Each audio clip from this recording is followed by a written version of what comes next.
Assalamualaikum warahmatullahi wabarakatuh. Bagaimana kabarnya hari ini abang kakak?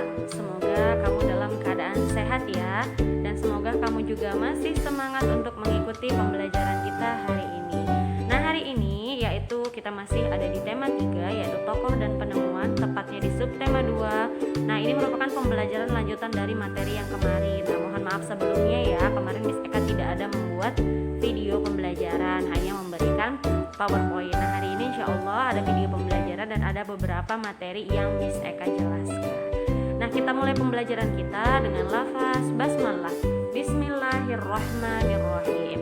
Semoga pembelajaran kita hari ini diridhoi oleh Allah. Nah di sini ada tujuan pembelajaran, ini juga merupakan lanjutan dari yang kemarin. Nah untuk yang hari ini materi yang kita akan pelajari, tujuan pembelajarannya adalah yaitu mampu menyanyikan lagu Maryam Tomong sesuai dengan interval nada dengan tepat. Kemudian mampu menulis informasi penting dari teks eksplanasi yang dibaca tentang penemuan dan manfaatnya dengan menggunakan kalimat efektif dengan benar. Kemudian yang terakhir, mampu mengidentifikasi perubahan sosial budaya dalam kehidupan masyarakat dalam rangka modernisasi bangsa Indonesia bidang iptek dan pendidikan dengan sistematis. Nah di materi sebelumnya kita sudah mempelajari beberapa ilmuwan yang menemukan beberapa investasi terbaik untuk dunia ya, yaitu seperti listrik, kemudian ada lampu pijar, kemudian kita kemarin juga ada yang menemukan alat elektronik lainnya. Nah hari ini yaitu kita akan membahas mengenai lampu lalu lintas. Nah kita semua pasti sudah mengenal lampu lalu lintas. Kita sering melihatnya ketika kita melintasi di perempatan jalan ataupun di persimpangan jalan. Lampu lalu lintas itu terdiri atas 3 warna ya Bang Kakak. Jadi di seluruh dunia lampu lalu lintas itu ada 3 warna. Jadi tidak ada warna pink, hanya ada warna merah, kuning, dan hijau. Nah kita akan mencari tahu nih siapakah yang menemukan lampu lalu lintas. Nah yaitu disebut dengan si paralel penyelamat jalan. Berarti lampu lalu lintas ini menggunakan rangkaian listrik paralel. Ingat ya, rangkaian listrik ada 2, yaitu ada seri dan ada paralel.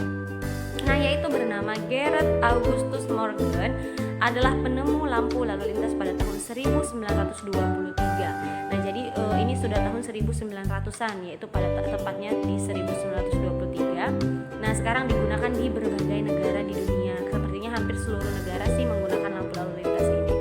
Nah apa manfaatnya? Yaitu untuk mengatur lalu lintas dan menyelamatkan pengguna jalan dari kecelakaan. Morgan ini merupakan warga Amerika Serikat yang berkulit hitam dan yang peduli dengan keselamatan orang lain. Ia terpanggil untuk menciptakan sistem lampu lalu lintas setelah menyaksikan seringnya terjadi kecelakaan antara mobil dengan kereta kuda. Jadi pada masa dulu kan masih banyak ya yang menggunakan kereta kuda. Nah jadi dia untuk menyelamatkan dan menghindari terjadinya kecelakaan tersebut, maka dia menciptakan lampu lalu lintas. Nah lampu lalu lintas ini menggunakan rangkaian paralel, berbeda dengan rangkaian seri yang disusun sebaris. Rangkaian paralel adalah rangkaian listrik yang disusun berderet, di mana masing-masing lampu memiliki rangkaian tersendiri yang terhubung kepada sumber energi. Nah oleh karena itu, apabila ada satu atau lebih komponen yang rusak atau dicabut, maka komponen lainnya akan tetap berfungsi tanpa gangguan sama sekali. Nah itu yang Miss katakan semalam, kalau dia seri, satu wayar saja atau satu fungsi saja tidak bekerja dengan baik atau tidak berfungsi, maka tidak bisa menyala atau tidak bisa bekerja si rangkaian ini. Beda dengan paralel, kalau masih ada rangkaian yang berfungsi, maka masih bisa menyalakan lampu ataupun berguna untuk tujuan dari rangkaian tersebut. Kemudian nah sungguh mulia ya tujuan Morgan ini menciptakan lampu lalu lintas. Jadi bahkan dari tahun 1923 sampai saat ini lampu ini digunakan di hampir seluruh dunia. Nah untuk materi itu ada yang berhubungan dengan kewajiban. Nah kalau materi sebelumnya mempelajari tentang hak, yaitu hal yang kita terima atau kita dapatkan, maka kali ini kewajiban, kebalikannya, yaitu hal yang lebih dulu dilakukan, yaitu adalah sesuatu yang harus kita lakukan, harus kita kerjakan. Di sini contohnya adalah jam membantu Siti tepat waktu. Coba silakan dibaca teksnya, boleh dipausekan video Miss Eka. Nah oke, setelah kamu membaca mengenai teks yang berjudul jam membantu Siti tepat waktu, bisa dilihat bahwa jam itu juga merupakan salah satu penemuan yang sangat-sangat berguna bagi kehidupan manusia. Bahkan di sini dalam surah An-Nisa ayat 103 yang selanjutnya, apabila kamu telah menyelesaikan sholatmu, ingatlah Allah ketika kamu berdiri, pada waktu duduk, dan ketika berbaring. Nah, apabila kamu telah merasa aman, maka laksanakanlah sholatmu itu sebagaimana biasa. Sungguh sholat adalah kewajiban yang ditentukan waktunya atas orang-orang yang beriman. Jadi dalam Islam yang paling utama kewajiban kita itu adalah sholat. Bahkan nanti di akhirat pun amalan yang pertama kali dihisab adalah sholat. Jadi silahkan kerjakan sholat kamu, baik itu yang wajib, kemudian yang sunnah boleh ditambahkan, kemudian ibadah-ibadah lainnya jangan tertinggal. Apalagi di masa seperti ini kamu lebih banyak di rumah, berarti ibadahnya juga harus bisa lebih maksimal. Nah, ini merupakan tugas kita hari ini. Nanti kamu kirim di Google Classroom. File untuk tugasnya juga sudah Miss Eka share di bagian tugas. Tinggal kamu buka, kamu kirimkan rekaman suara kamu menyanyikan lagu Mariam Tomong. Oke, untuk mengingat kembali, silahkan kita dengarkan dulu lagunya ya, abang kakak.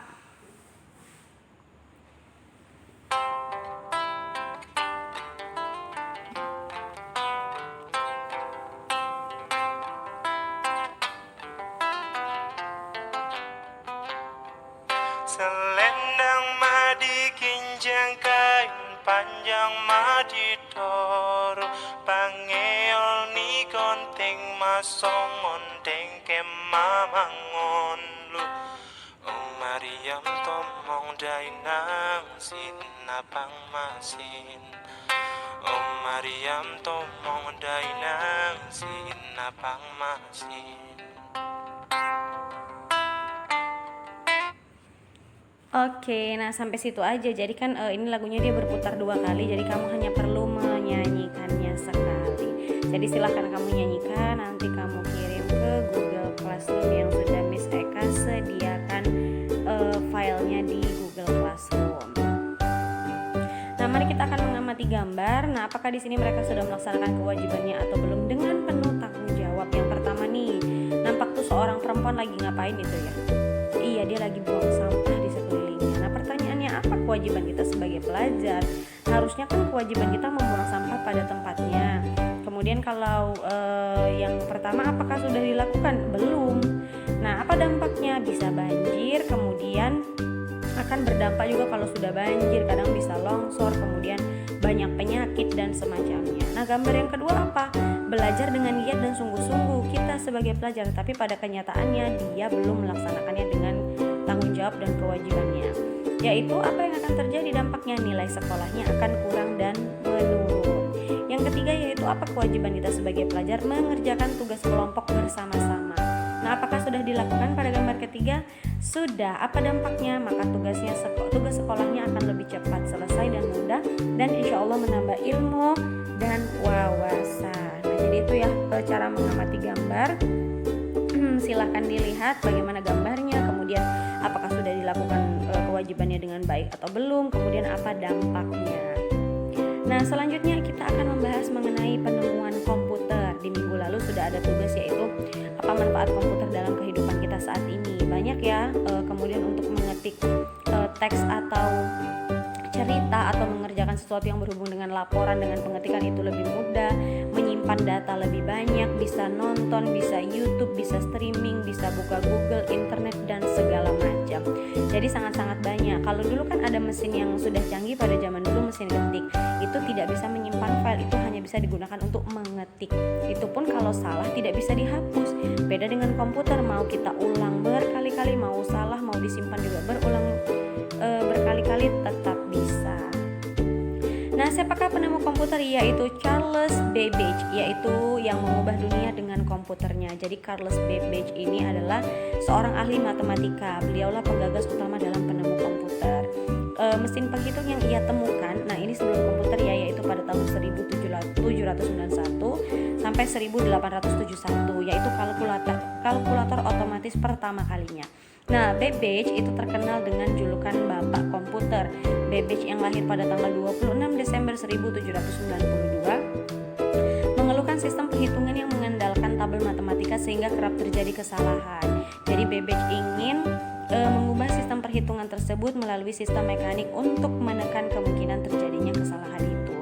Kemudian dituangkanlah dalam catatan yang bernama Note on the Application of Machinery to the Computation of Astronomical and Mathematical Tables. Nah, jadi yang catatan dibuat itu pada tanggal 14 Juni 1822 berisi tentang semua konsep komputasi yang ada dalam benaknya. Nah, jadi bagaimana perkembangannya? Nah, ini pertama pada tahun 500 sebelum Masehi alat hitung tradisional namanya abakus. Kemudian berubahlah pada tahun 1821 komputer pertama ditemukan. Berlanjut udah tahun 1939 komputer listrik. Kemudian masuklah dia namanya email pada 1971. Ini email ya, electronic mail atau surat elektronik. Kemudian 1973 komputer pertama menggunakan keyboard dan mouse. Ini biasa komputer yang ada di rumah kita, yang ada di kantor. Nah, inilah dia komputernya. Kemudian masuk 1975 komputer dengan harga terjangkau untuk rumah atau home komputer. Kemudian pada tahun 1983 yaitu internet dengan jaringan global diciptakan. Nah, inilah mulai ada Google. Masuk tahun 1994 dimulailah penggunaan internet oleh masyarakat. Jadi inilah perkembangan komputer dari tahun sebelum Masehi sampai 1994. Nah, itu tadi materi pembelajaran kita hari ini. Cukup singkat ya, tidak terlalu banyak yang kita bahas. Tugasnya juga cukup mudah. Silahkan nyanyikan lagu Maryam Tomok dan kirimkan ke Google Classroom. Kita tutup pembelajaran kita dengan lafaz hamdalah, alhamdulillahirabbil alamin.